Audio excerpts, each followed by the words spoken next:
you had a great week. We are going to start by leading with worship. I would love it if you would stand up and sing with us.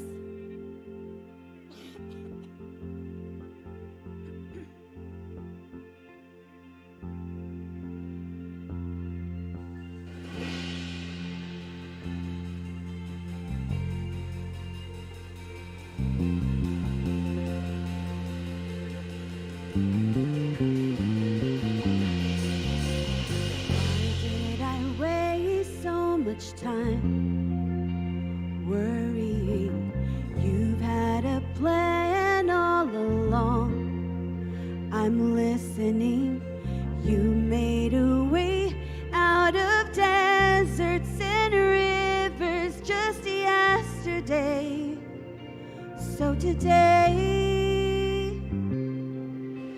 if I hear you speak, I don't need an explanation. If you tell me move, I don't need the destination.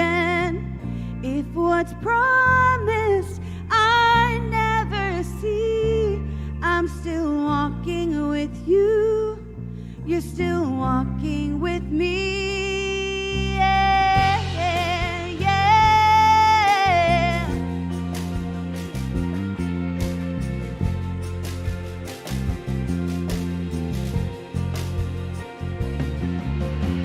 You will redeem all the time spent wandering. You've been the fire and the cloud I'm following. You made a way out of bondage and darkness just yesterday. So today, if I hear you speak, I don't need an explanation. If you tell me move, I don't need the destination. If what's promised I never see, I'm still walking with you. You're still walking with me. And if I know one thing, our God is a deliverer. If I know one thing, our God is gonna see us through. If I know one thing, our God is a deliverer. If I know one thing, our God is gonna see us through. If I know one thing, our God is a deliverer. If I know one thing, our God is gonna see us through. If I know one thing, our God is a deliverer. If I know one thing, our God is gonna see us through.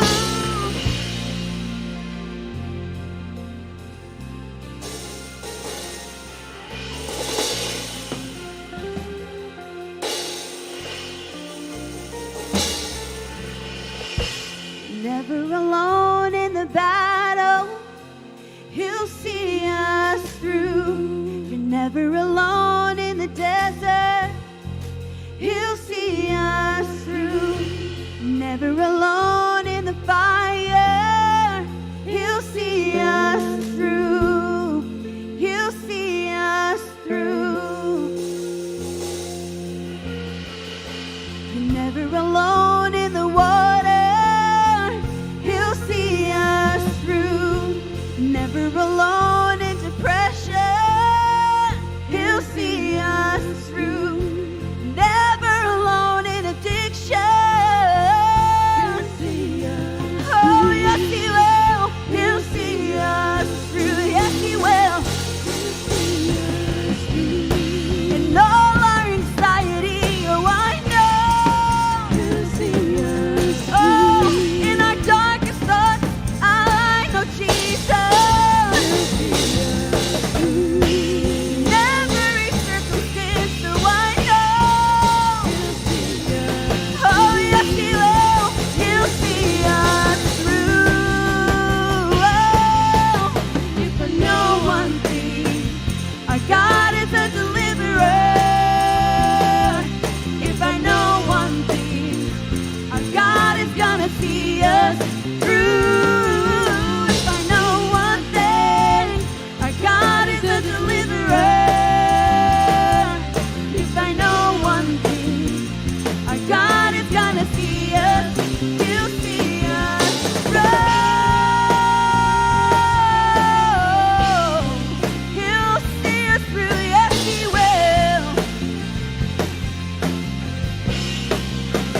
is moving right now.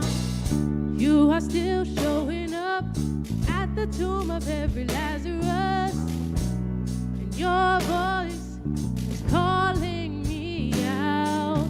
Right now, I know you're able, and my God, come through again.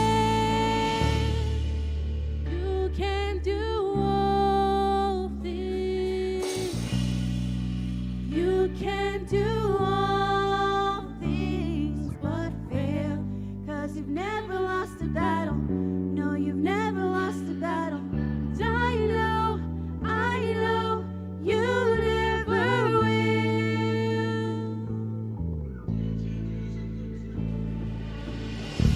Everything's possible by the power of the Holy Ghost. A new wind is blowing right now, breaking my heart of stone, taking over like a Jericho. My walls are all crashing down. Right now, I know you're able, and my God, come through again. You can do all things. You can do all things but fail. 'Cause you never lost a battle. No, you've never lost a battle. And I know, you never will. You can do all things. You can do all things but fail. 'Cause you never lost a battle. No, you've never lost a battle. And I know, you never will. 'Cause you never lost a battle. Never lost a battle. Never lost a battle. Never lost a battle. Never lost a You battle. never will. You never will. Never lost a battle. Never lost a battle. Never lost a battle. Never lost a battle. Never lost a battle. Never lost a battle. Never.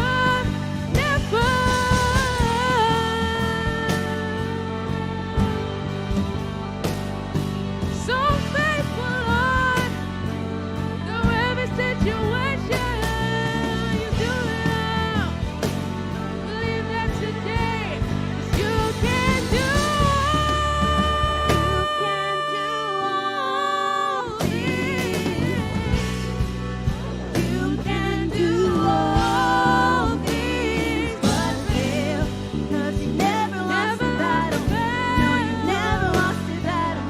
And I know, you never will. You can do Nothing impossible for you. You can do all things but fail. 'Cause you never lost a battle. No, you never lost a battle. And I know,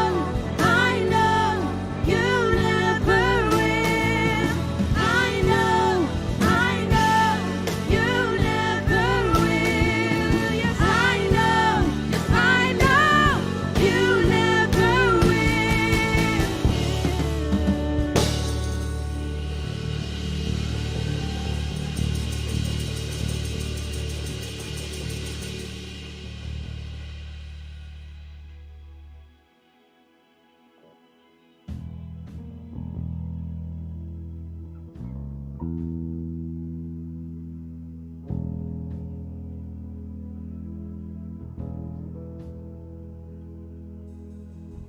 I'm calling on the God of Jacob, whose love endures through generations. I know that you will keep your covenant. I'm calling on the God of Moses, the one who opened up the ocean. I need you now to do do the same thing for me.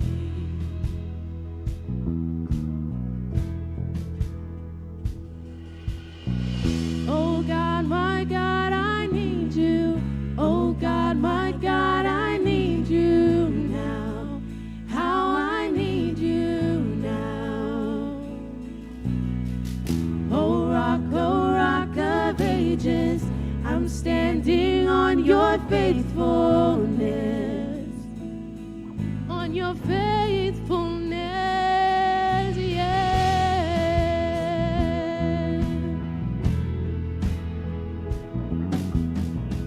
I'm calling on the God of Mary, whose favor rests upon the lowly. And know with you all things are possible. I'm calling on the God of David, who made a shepherd boy courageous. I may not face Goliath, but I've got my own giants. Oh God, my God, I need you. Oh God, my God, I need you now. How I need you now. Oh rock of ages, I'm standing on your faithfulness. On your faithfulness. Oh God, my God, I need you. Oh God, my God, I need you now. How I need you now. Oh rock of ages, I'm standing on your faithfulness. On your faithfulness.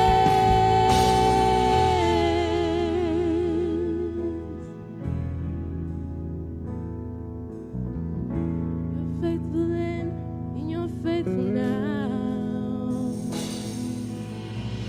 You heard your children then, you hear your children now. You are the same God. You are the same God. You answered prayers back then, and you will answer now. You are the same God. You are the same God.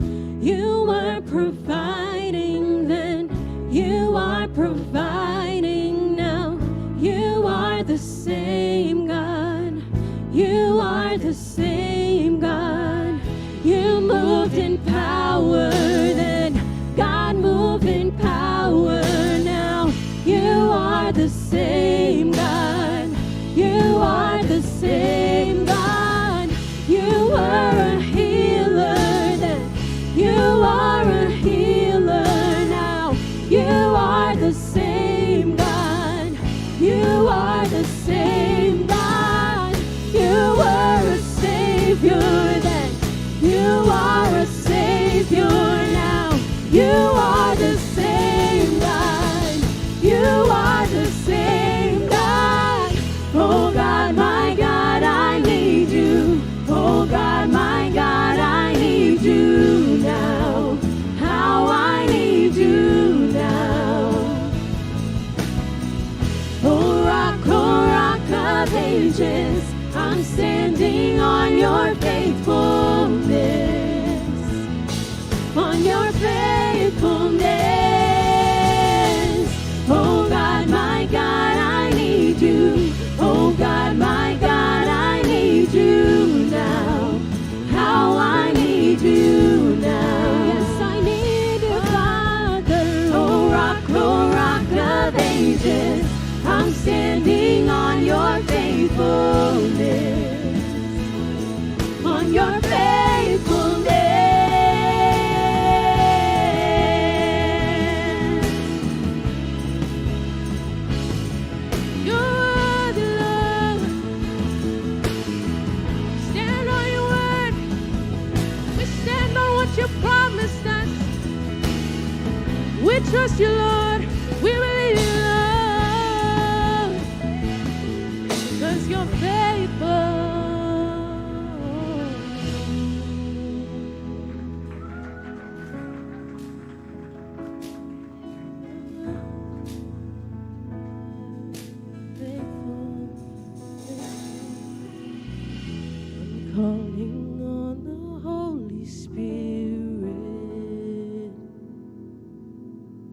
Mighty river, come and fill me again.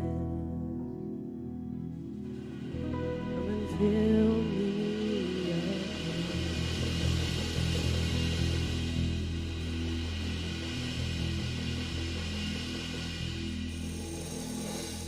Amen, amen. You may be seated.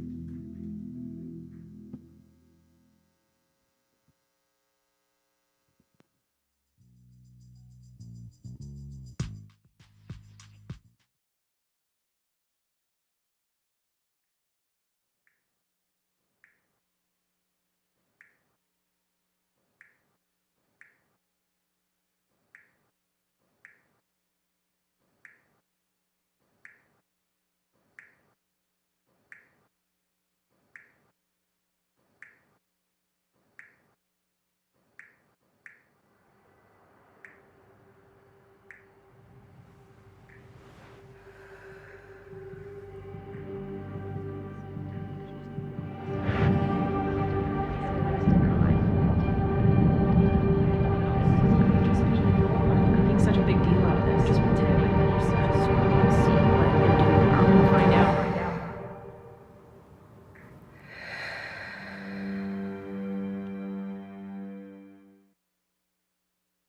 Good morning. Welcome to Encounter Church. My name is Chris Causey, and you just heard from Destiny's Child, which is what I was sitting back there. I was like, man, this is like TLC or Destiny's Child. It's like, which one's Beyonce, right? And so I just had to get out of my head because I walked up and I was like, all I can think is Destiny's Child, and I'm supposed to speak a message. And okay, got that out of the way, so my counselor said I won't think about it anymore. So does anybody else get so anxious when they watch that bumper and that lead-in of just that woman sitting in the bed, and it's like the drip keeps getting louder and louder and louder?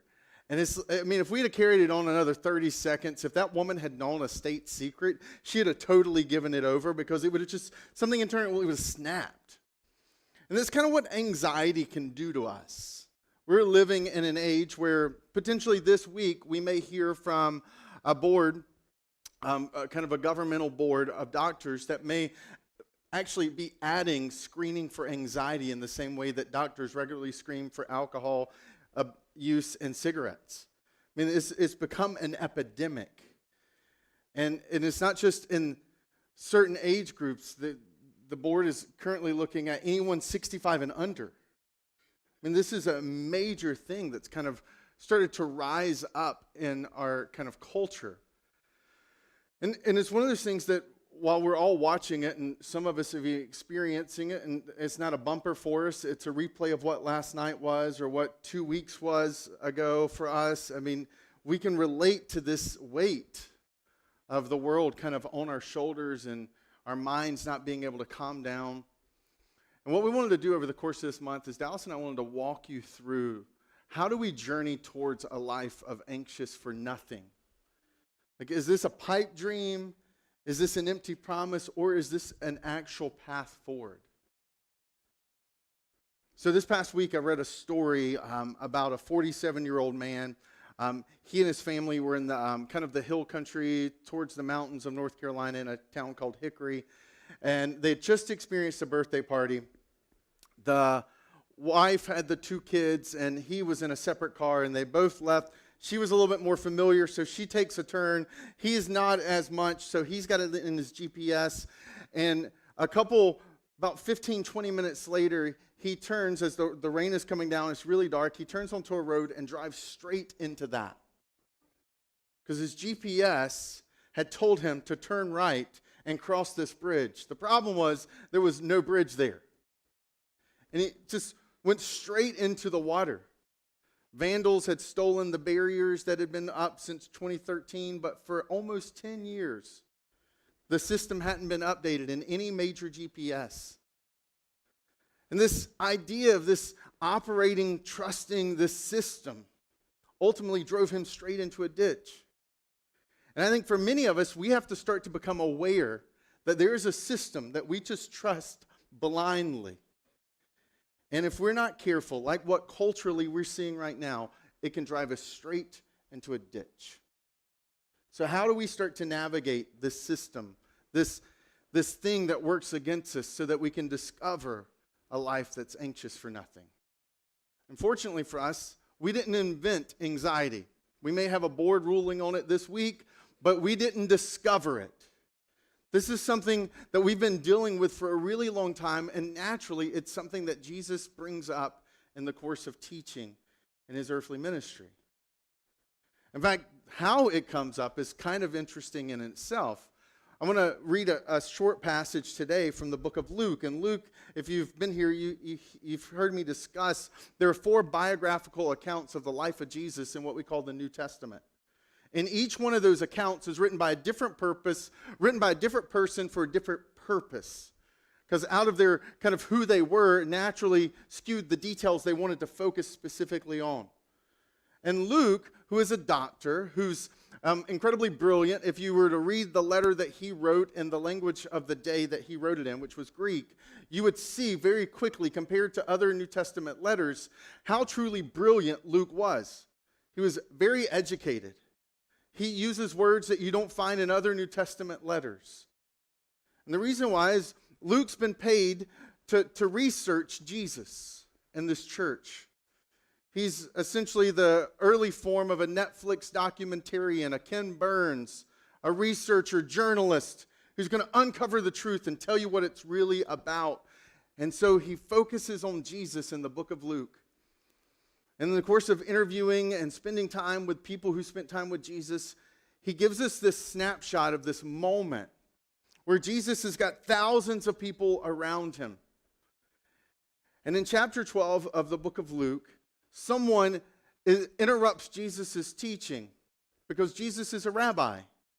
And it wasn't uncommon to ask rabbis to make judgments, to solve disputes, and to kind of render a decision that can help kind of put things to rest. And so this is exactly what happens, which is why it says then. Right before this moment, someone raises their hand and says, Jesus, we've got an issue in our family around finances. Tell my brother to split the inheritance. That greed has kind of risen up, and it's tearing this family apart. And Jesus tells a story, and then Jesus says to his disciples, so he tells this story, and then he immediately, around this tension around greed, this tension around fighting to make sure you've got enough, he turns to the issue, therefore I tell you, do not worry. It's actually really brilliant what he does there. He, in a moment, connects the fruit of what this family is fighting about to the root of ultimately what caused it to begin with. There was somewhere along their journey, everybody in that family became obsessed with making sure they had enough. And that obsession was not controlled, it controlled them. And it grew into greed. Because how much is enough? Just a little bit more. And so Jesus is actually driving. He says, look, I know you want to have a discussion about how much of the inheritance you should get versus them, but let me drive to the root of actually what's really going on underneath the surface. And he points to worry, which is kind of an interesting connection. But then he says, do not worry about your life, about what you will eat, about your body, and what you will wear. I don't know about you, but a lot of times when I read the Bible, I don't read a passage and say, check, yes, I am nailing it. Man, I am living this passage so well. But this one, when I read it, I'm like,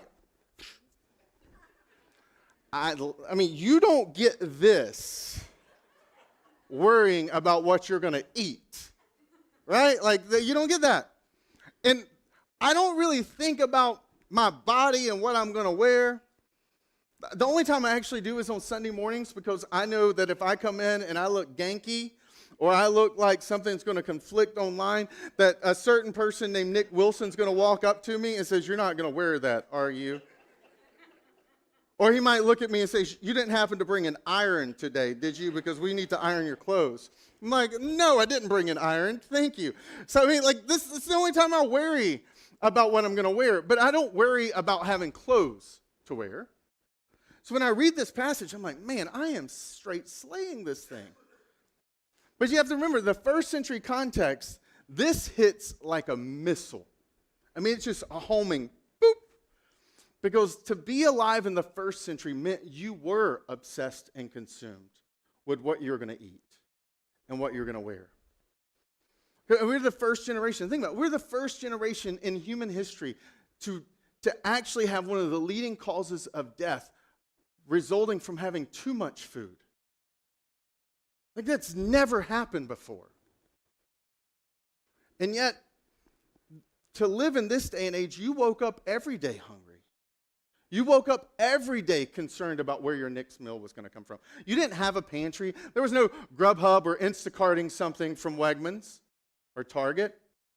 The only food that was available even in the region was the food that had been grown most recently.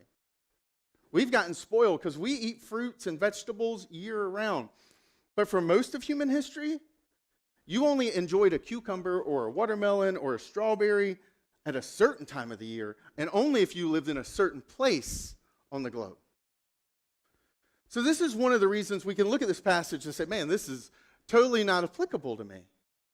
Like, this isn't even on my radar, because we live in a world where these things aren't real issues.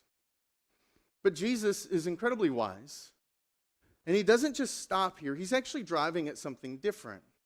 You see, the what of worry for us is different from them. But what he's about to go into this passage and show us is the why and the how you worry are exactly the same. Yes, you don't worry about food or your clothes. But why you worry and how you worry are exactly the same as the people in the first century. Which is why what Jesus is about to lean into can be incredibly powerful for us in our own journey towards anxious for nothing. Because what Jesus knows is that worry grows the most in the areas where we have the least control. Food, you have no control in the first century around food, around clothing, and resources. I mean, isn't this true of our own life? The areas where we find worry the biggest, the most in our own personal lives are oftentimes in the areas where we have the least control. If you're a parent, you find you start worrying about your kids when you realize how little control you actually have. I worked with students for over a decade, middle school and high school, and really large ministry, and it was, I could see it. Parents started to get really, really, really worried about their kids around 5th, 6th grade. Because that's when they start to really kind of assert their autonomy, individualization. I want control. And this starts to bubble up. This is when we sit in front of a doctor who tells us something and uses a word we don't want to hear. All of a sudden, worry comes up for the first time because you can't work out enough to get rid of certain things. All of a sudden, you've got something in control of your body and you don't have it anymore. And Jesus understands that why we worry oftentimes and how we worry oftentimes are the exact same as the group listening that day. It gets down to the issue of control. We see this with toddlers, right? I mean, the thing that frustrates a toddler the most in life, that causes meltdowns, is that they want to have control and they can't. In fact, like a little parenting hack is trying to find ways every single day, and almost every little conversation with them, where you can give them some sense of control. Because as humans, we crave it. I mean, I watch Jenny do this with our son all the time. She's always giving him a choice, even if the two choices are neither things he would like. And what's funny is that he will pick one, and he'll do it somewhat happily because it gives him the illusion of control. And Jesus understands that having an illusion of control is like counterfeit comfort. Makes us feel better, even if it's not real. So he's pressing into this topic of worry because he understands that if we're truly going to be people who are anxious for nothing, we have to deal with this tendency and this desire for control and the pathway that often flows out of this. I came across this viral TikTok video this past week of this girl who had been traveling and was in an Airbnb in Pennsylvania. And she woke up the next morning at 7 a.m. She picked up her phone, and there were missed phone calls, and there were missed messages, and all of them were from Airbnb. And all of them said the exact same thing. Get out of the house right now and don't tell the host. How would you respond if you got that message? Like, you're like, holy moly, I don't even need my underwear. I'm just running out the door, right? So I'm like, what, is this an axe murderer? I mean, Airbnb was trying to get in touch with them in the middle of the night, but it's like, do not disturb. It was blocking all the messages. I read that and I'm like, man, Airbnb is part of my family now. They're on my family list. If they ever want to call me, it's getting straight through in the middle of the night. And what's even crazier is that there was a message from the host saying, hey, if you get anything from Airbnb, just ignore it. I'm like, So they immediately grabbed all their stuff and they ran straight out the door. And Airbnb never told them what the issue was. And I'm like, I don't care what the issue is. Somebody tells me to get out right now, I don't ask questions until I'm 100 miles away, right? And I'm in my head, I'm like, did they get my address? Do they know my real name? Like, can they find me? You see, and what happened in that moment, I think, is why worry and anxiety is so tricky, because worry and anxiety comes out of a system that's meant to work a certain way. But the problem is worry and anxiety are kind of the toxins that spill out of the system when it's broken. See, that woman gets something, she gets the message, she's like, uh-oh, there's danger. And she responds immediately. Like, that concern that elevated to the top of her mind was meant to prompt action. Go do this right now. But the problem is that worry, anxiety, stems from the areas where we have the least amount of control. So you can see how the tension starts to build, right? We have a system that's designed to prompt us to immediately act and do something. But we're dealing with something that we can't actually do anything about. Your hunger in the first century, just because your stomach was growling, telling you you needed to eat, didn't mean you had food to eat. So when those systems clashed, what happens is like toxic fumes that spill out of an engine that doesn't have a catalytic converter. What comes out is worry and anxiety because you can't. You don't have the control to fix it. But because we're so obsessed with having control and taking action, we will settle for a counterfeit version. And it's called worry. And Jesus understands this. He says, look, for life is more than food and the body more than clothes. Who of you by worrying can add a single hour to your life? He's like, look, don't you realize this system is broken? It doesn't work. This tendency to worry and let it just spill out because you think it's doing something, you can't. And it's a simple statement, but we need to be reminded that it doesn't work. It's counterfeit comfort. He's like, who of you can add a single hour to your life? In fact, I promise you've never met, well, you know, like Smuckers will do those celebrations of people who make it 100 years, right? No one has ever been like, it was my worry, that's what made it 115 years. Like, no one has ever said that because it doesn't work. And Jesus is driving something. He's like, since you cannot do this very little thing, why do you worry about the rest? It's like, you can't even add a single hour to your life. And an ultimate flex moment, because he's God, he's like a little thing. He's like, creating time is such a little thing. It's like I just do it. It's so not hard. And it's kind of a little bit of like a funny like dig. It's like, you can't, that small thing of adding an hour to your life. He's like, so why are you consumed by this thing called worry? Why do you let it rob you? It doesn't add an hour of your life. It actually ends up taking time from your life. I don't know about you, but I have lost probably at this point days of my life laying in bed, focused and consumed by the thing that might happen. And yet, it never worked. See, what worry actually looks like, I think in our context, when I say that it's the how we worry is the same, these are just a few of the ways. Overgeneralizations, right? I mean, I'm a parent, so I deal with these frequently right now, and so I'm constantly seeing them in my kids that then reflect back on me, where it's like one thing happens, maybe you're a student and you get a bad grade on your math quiz. And then that thing starts to churn, and the next thing you know, you're like, I am bad at math.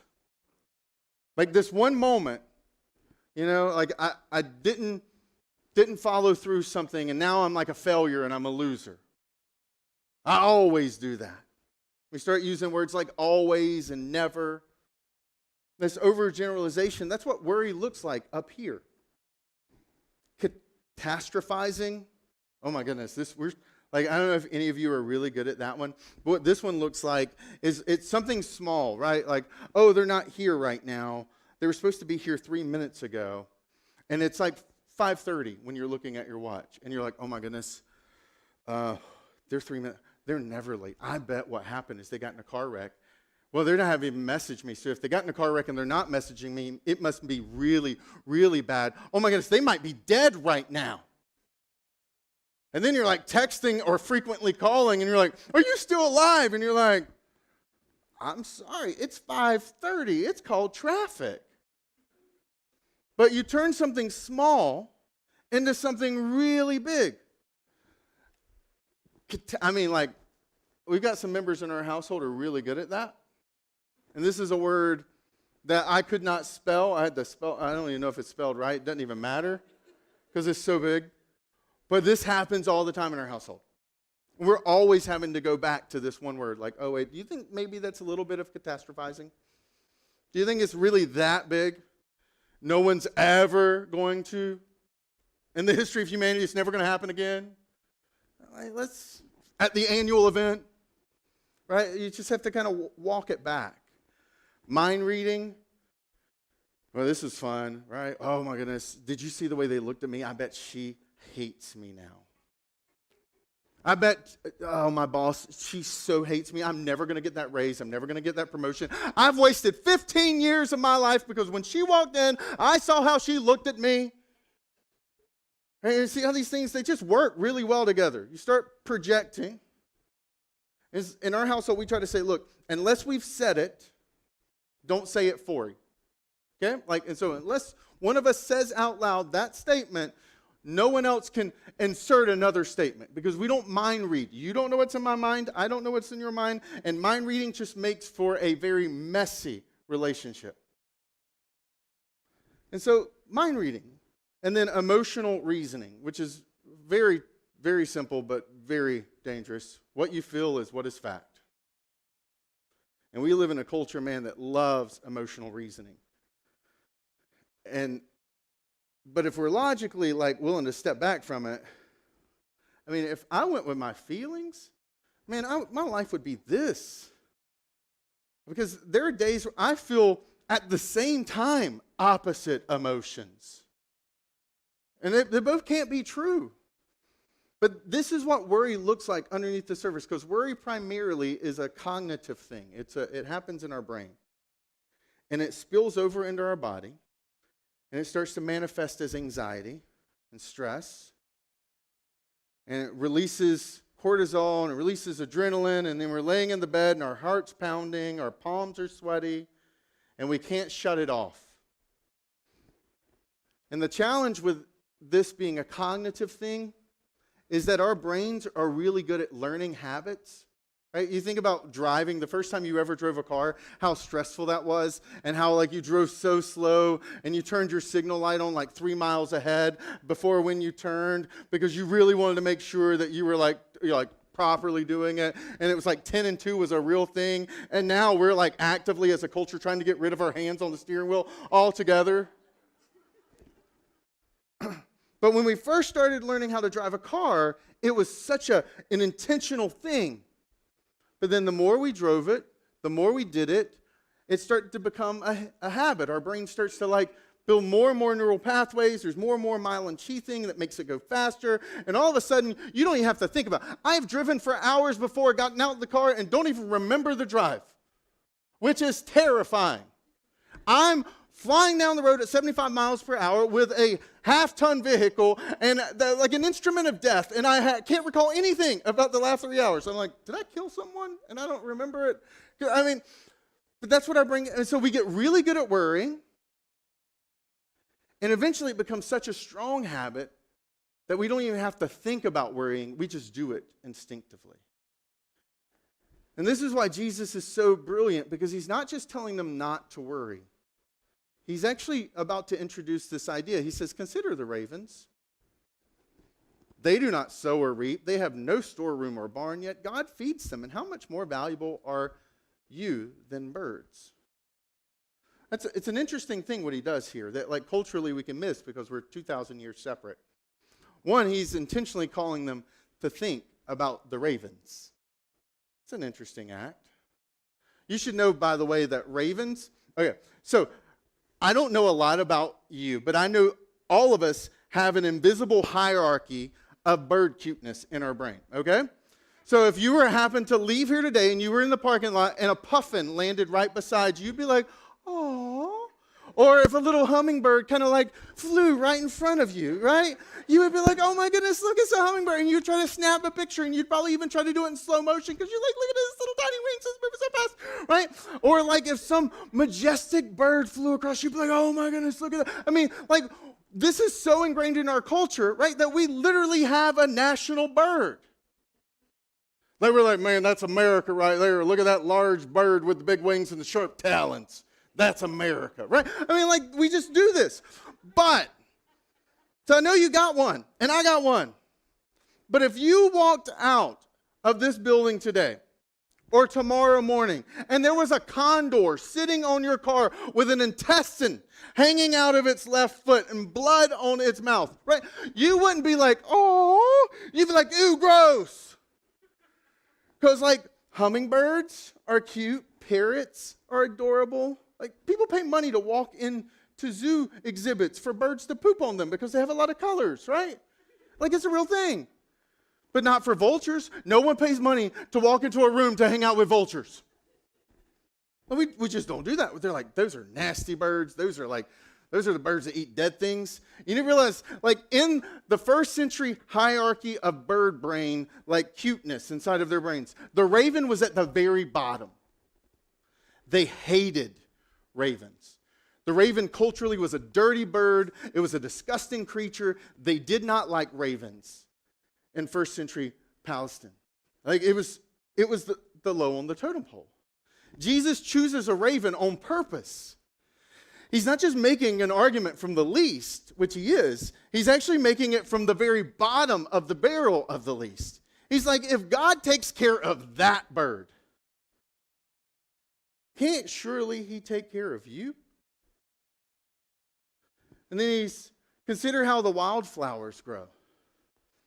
Not the flowers you grow or cultivate, but the ones that you just happen to ride down the road and you see and you're like, "Man, those are so pretty." And then a week later, they're not there anymore. He said, they did not labor or spin, yet I tell you, not even Solomon in all his splendor was dressed like one of these. He's like, look how beautiful they are. And Solomon was, at that point, the wealthiest person to have ever lived on planet Earth.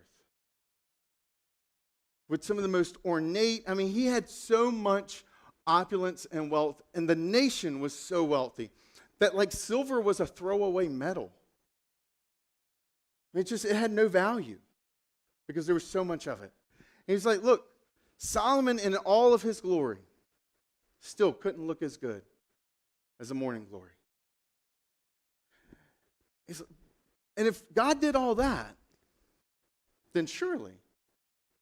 But this idea of consider, he's actually pointing them to a really helpful, practical tip for us when we start to fall into one of these worry habit traps. It's that instead of focusing on the what if, we focus on the what is. The what is that the birds that are currently all around us, who are constantly singing songs of faithfulness, of God's provision. I mean, do you realize you and I are constantly surrounded by a chorus reminding us, if we tune our ears, of God's faithfulness? They're singing because they've been fed. And why have they been fed? Because they worked. See, this isn't an excuse not to work. Birds are incredibly industrious, right? And we even celebrate that culture. The early bird gets the worm. We celebrate the industriousness of birds. So he's not making an argument against work. He's making an argument against worry, because birds work, but they don't worry. He's like, what is? What is that whatever and however long you've made it, your life is already filled with moments of mercy and grace. Regardless if you even believe in him or not, he chooses the raven on purpose because, look, even if you don't believe in God,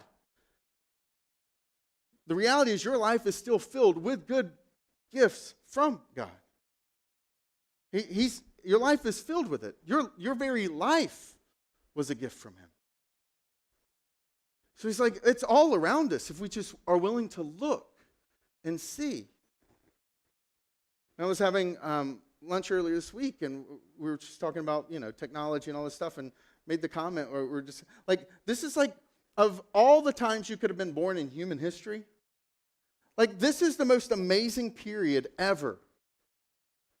When you think about the technology and what's capable, the life expectancy, I mean, it really is, for all of the brokenness of the world, this is like the least broken it's ever been. And the most amazing that it ever has. It's awe-inspiring, the world that we get to live in. And to see that and to notice that, to focus on the what is, not the what if. Because most of the what ifs, I don't know, I'd make up a percentage and it'd probably be right. But like, most of the stuff that we worry about never even happens. We consume our minds with things that never materialize. And the few things that we do, they do. But the majority doesn't. So instead of the what ifs that you and I and our neurological pathways are so good at producing, what if we start to flex our muscle and grow the new habit of focusing on the what if? Not the what if, the what is. This is the genius of what Jesus is doing here. And I think that one practical tip can actually start to move you towards a life anxious for nothing. But he's not finished. He closes this whole teaching with something that I think specifically is directly for the followers, the believers of Jesus, right? He's talking to his disciples at this point. He's no longer talking to the crowd, which is filled with people who don't believe who he is. He's talking to the followers, the believers. And this is where he elevates it a little bit for those of us who follow Jesus and claim to be Christian. So about a year ago to this date, actually, I had a really crazy experience. So I'm really fortunate. I'm part of a group of guys who, we kind of have some people who invest in us, who believe in us, and who want to really help see us in our lives lived fully and live faithfully. And I don't know about your profession during the pandemic, but being a pastor during the profession was not very fun. It was really hard. Most churches, almost every church in America, outside of the ones that kind of got radical and politicized the pandemic, most churches in America were cut in half.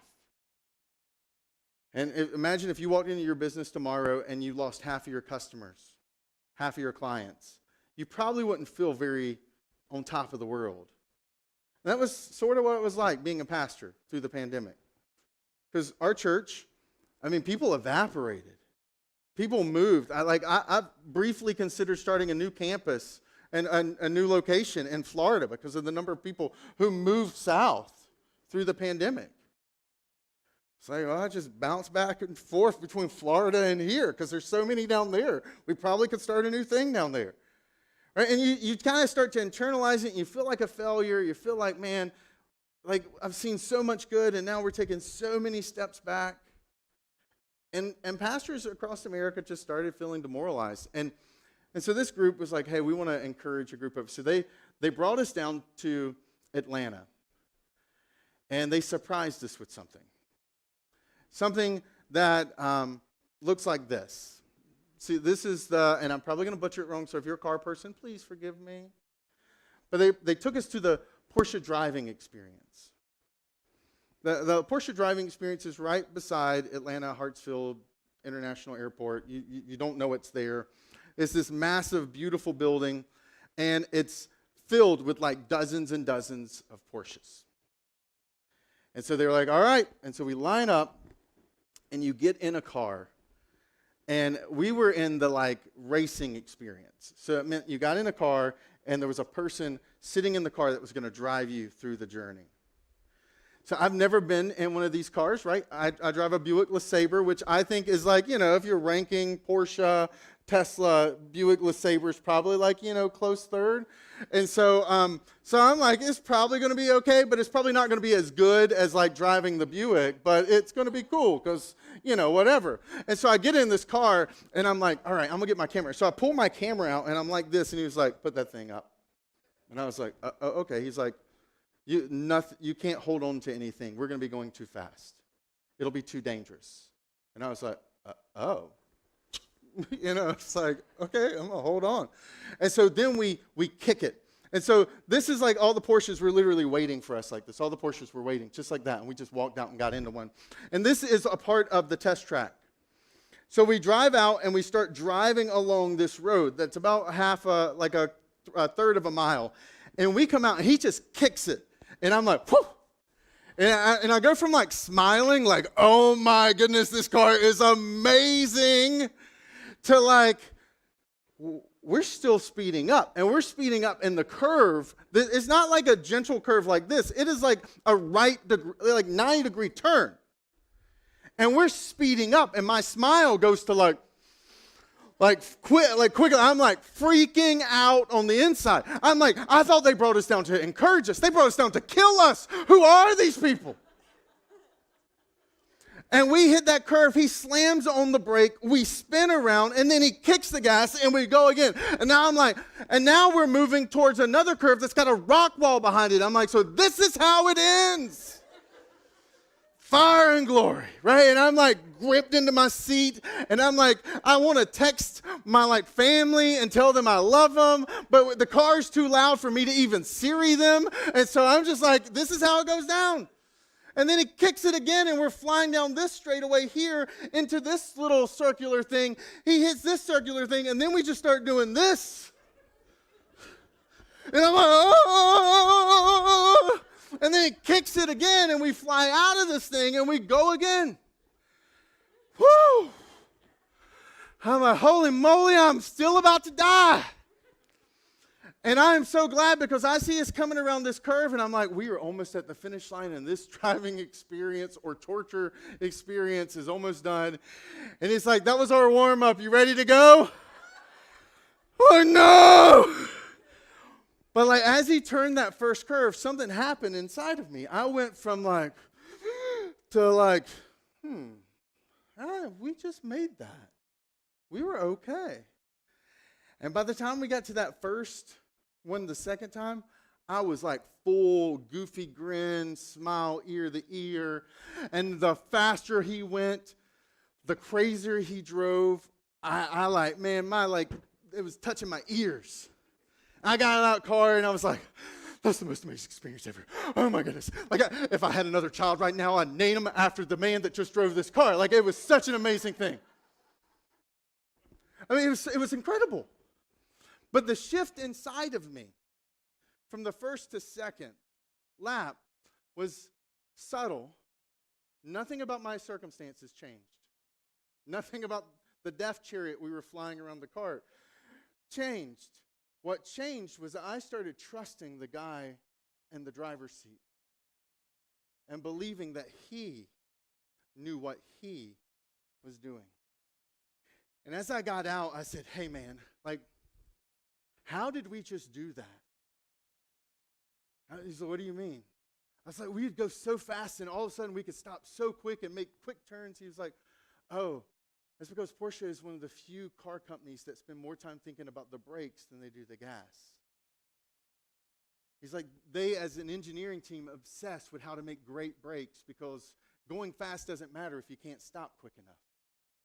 And the next time you see a Porsche, pay attention to the brakes. I do that now. they're massive. They're like 3 times the size of normal brake pads on cars. They're ginormous. And the shift internally was I started to trust the guy and trust that he knew what he was doing, because I'm pretty sure on his job requirements, like keeping me alive and not destroying the $190,000 car that we were racing around the track were like 2 of his first job requirements, right? It was like literally his job to give me a great experience. But I had to trust that in order to enjoy that. Which is why when I say worry grows the most in the areas where we have the least control, it's that Jesus knows this. So this is why he says, if that is how God clothes the grass of the field, which is here today and tomorrow is thrown into the fire, how much more will he clothe you? He moves to the character of God. See, instead of focusing on the what if, I think the more powerful thing is focusing on the who is. That he's the God of promises.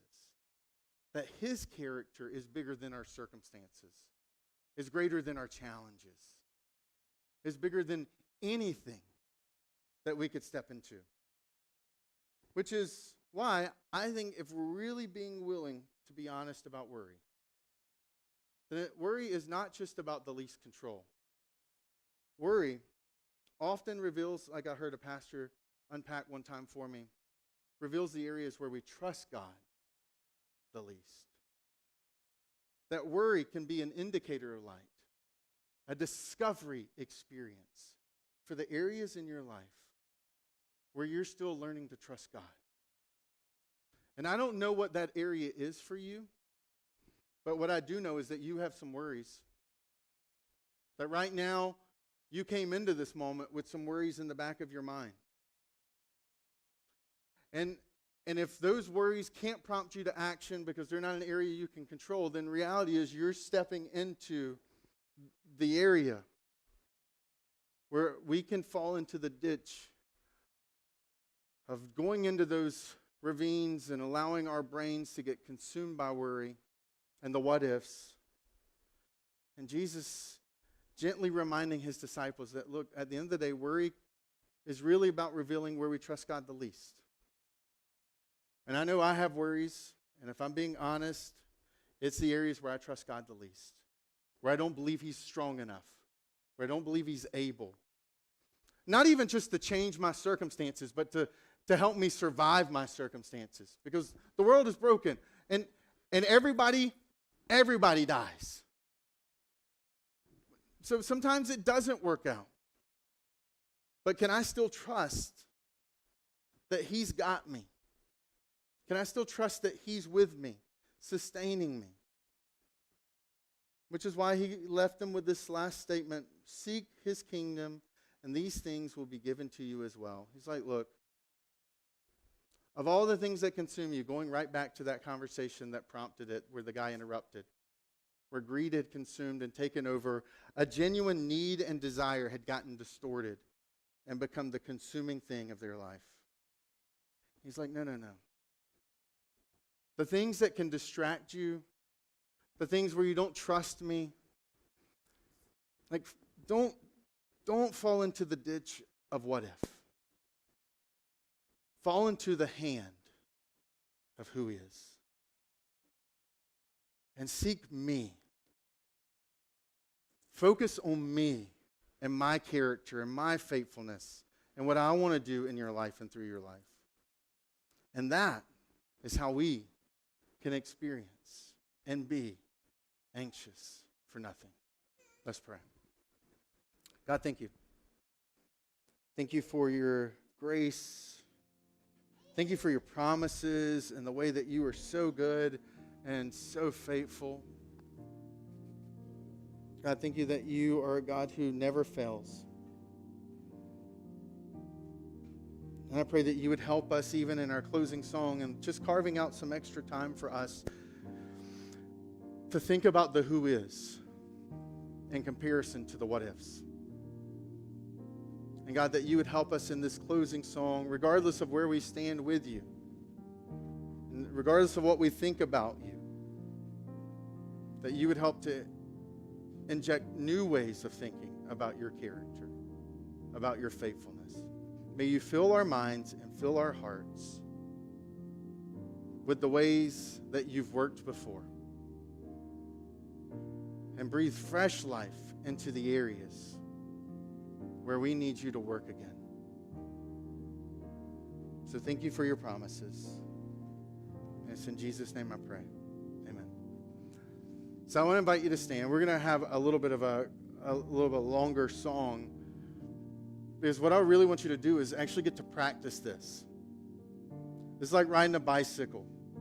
If you haven't done it in a while, this is like a habit that's going to have to be worked on a little bit to start to really experience this anxious for nothing life. And next week, Dallas is going to come, and he's going to give us even greater practical tools to help us move towards this anxious for nothing life. But this first one of beginning to focus our minds on the what is, not the what if, and the who is, not the what could be's, is an amazing first step in that journey. So let's sing together.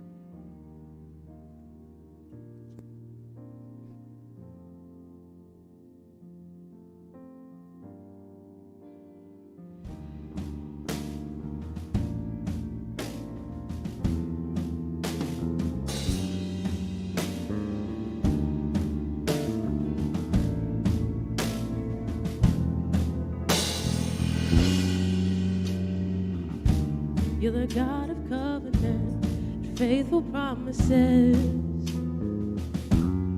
Time and time again, you have proven you'll do just what you said. Though the storms may come and the winds may blow, I'll remain steadfast and let my heart learn when you speak a word, it will come to pass. Is your faithfulness to me? Great is your faithfulness to me. From the rising sun to the setting same, I will praise your name. Great is your faithfulness to me.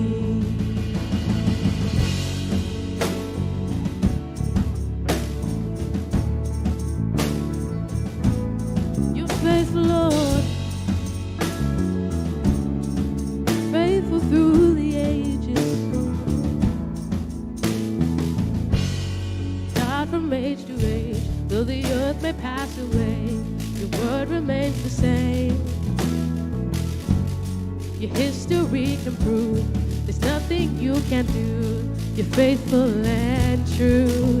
Though the storms may come and the winds may blow, I'll remain steadfast and let my heart learn when you speak a word, it will come to pass. Great is your faithfulness to me. Great is your faithfulness to me.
my anchor to the ground, my hope and firm foundation. You'll never let me down, no. I put my faith in Jesus, my anchor to the ground, my hope and firm foundation. You never let me down, no. I put my faith in Jesus, my anchor to the ground, my hope and firm foundation. You'll never let me down. I put my faith in Jesus. Yes, I do. My anchor to the ground, my hope and firm foundation. You'll never let me down. You'll never let me down. Great is your faithfulness to me. Great is your faithfulness to me. From the rising sun to the setting same, I will praise your name. From the rising sun to the setting same, I will praise your name. From the rising sun to the setting same, I will praise your name. From the rising sun to the setting same, I will praise your name. From the rising sun to the setting same, I will praise your name. From the rising sun to the setting same, I will praise your name. Great is your faithfulness to me. I'll still bless you. Is your faithfulness to me? I'll still bless you. Sun to the setting same, I will praise your name. I'll still bless you.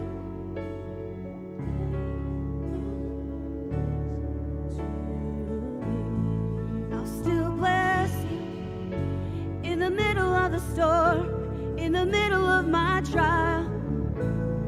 I'll still bless you in the middle of the road when I don't know where to go. I'll still bless you in the middle of the storm, in the middle of my trial. I'll still bless you in the middle of the road when I don't know which way to go. I'll still bless you. I'll still bless you. I'll still bless you. Oh, I've got a reason to bless you. Yeah. I've got a reason to bless you. I've got a reason to bless your name. You've been faithful. You've been faithful.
So I figured out they all Beyonce. That was it. It was like they're all Beyonce. That's why it's so good.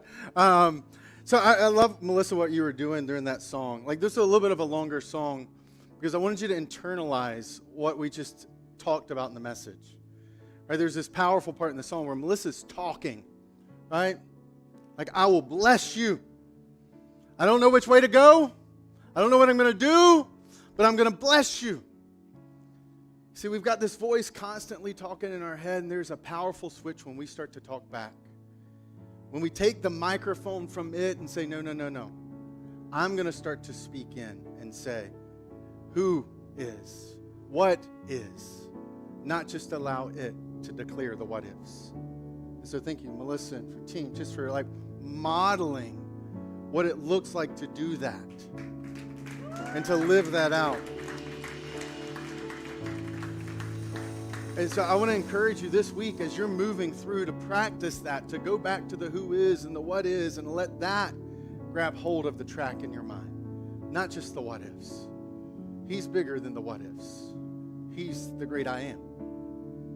And just as a church, I mean, we're anchored in that. We are kind of built on that foundation of who he is, his character, and his love. That's why if you walked in, today was your first time, I'd love to meet you, but you probably noticed that it says love does on our wall, and it's because we believe at the core of who he is love, and that love is a verb, that he demonstrated his love by dying on a cross for us and defeating sin and death and coming back to life, and like he's our anchor. And so generosity drives us, which is why a couple weeks ago we celebrated for those who love and are kind of following Jesus and are part of this church family who give. We were able to help practically step into 60 families. We just showed in the email this past week, there's a little gif of just practically your financial resources literally filling the back of cars with food and toiletries and necessities. Like, you did that. But it's not just in finances. We believe that generosity and kind of responding to who he is plays out in our time too. Right? And Justin's on the stage, and Justin is one of the good-looking dudes you've probably seen around Encounter Church. But let me tell you a little bit about Justin. Justin is a Sagittarius. He's enjoying long walks on the beach. Just joking. Justin oversees kind of logistics for us, and from parking, street, and kind of all that, and then a lot of invisible things that happen. You know, we have a set-up tear-down team who's constantly working through the space because we want to use our space in a way that's generous, in a way that makes a difference. And so we're intentional about how even the space was designed. And if you don't know him, I want to invite you should be a part of his team. Okay, like he's got roles for you to step into. If you got 10, 15 minutes after the service, before the service starts, there's a place for you to serve. So I would encourage you in the app, walk up to Justin after. Either way, we've got a role for you. But the reason Justin's on the stage, besides being eye candy, is because, sorry, this is so fun for me. I tell my wife that I should have probably been a stand-up comic, but I just never pursued it. Anyways, so but the reason Justin's on the stage is because one of the ways that as a church we're excited about generosity this Christmas season coming up is through something called Operation Christmas Child. Right? You're probably familiar if you've been to this church for a couple years. We try to find practical, tangible ways to involve everyone in the household at Christmas time to show that love does. And so this year, we're going to be partnering with Operation Christmas Child because they're going to have an intentional focus on the kids who've kind of had their life upended by the war in Ukraine. And Justin is the reason that as a church we're leaning into this. He and Allie kind of came and said, hey, we've got this idea. And I'm like, I love it. I love that love does. Let's do it. And so Justin and Allie are going to kind of over the next couple of weeks, they're going to be telling you a little bit more about it. And so, hi, Candy. Here's the microphone. Share a little bit of your story that's so inspiring.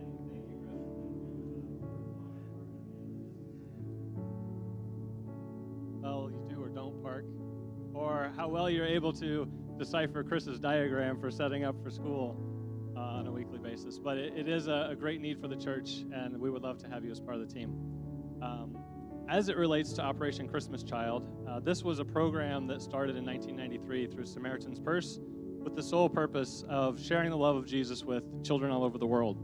And my family and I have had the opportunity to participate since our children were born. So 10 years ago, my wife was looking for opportunities where they could help in volunteering and give them something to do as part of the effort. And so she came across this program, Operation Christmas Child, and we absolutely have loved participating in it along with our kids. And so what Operation Christmas Child does is they pack these very simple shoe boxes with toys, games, toiletry items for kids all over the world. As Chris mentioned, over 160 countries, including a focus this year on Ukraine. And so far, they have donated almost 200 million shoe boxes along with the love of Jesus. So it's an amazing program. Our kids love it because they get to go shopping, they get to pick out toys and gifts for the children, put it in a shoebox, pack it with a love handwritten note, a picture maybe of your family, and just to share the love of Jesus and to be able to see some of the videos of these children opening, a Christmas gift that they don't normally get to have, and to have a community there that supports them and will share Jesus with them. So it's an amazing opportunity. And we have the chance to participate in two ways as a church. One way is that we've set an internal goal of filling 150 of these shoe boxes as a church, as well as the other opportunity, which is serving as a collection site for the community in our area. And so we're already listed. You can go to Operation Christmas Child right now and see our hours of collection. So collection week will be November 14th through the 21st. So you have a few weeks. We're actually going to hold off on distributing the boxes to you until next week when Allie has a chance to share more about what items are allowed, what's not allowed, and how to pack a box. But if you're interested in helping with the collection week as well, we could also use volunteers for that. We're going to do about 2 hours a day during the week after school from 5 to 7 p.m., and then from 10 to 2 on the weekends, Saturday and Sunday. So that'll give an opportunity for anyone who has participated in the past. They are always looking for collection sites. That was one need that we felt as a family, and Allie had felt the same last year, that they need more collection sites. So we're going to step in and do that as a church, and we would love to have you guys participate with us. That's powerful. So it's really exciting because the reality of like us as a church, 150, I think you can do it. I think after you hear Allie next week, you're going to be like, oh, we're gonna go past 150. Okay, so that's our goal. We bought more than 150 boxes because we think we can. But just the reality of like these kids who last year life was normal, and then out of nowhere one day a nation invades, and their life and their homes are upended, and the ability for us practically thousands of miles away to bring a smile to their face, but to show them that God still sees you. You're still loved.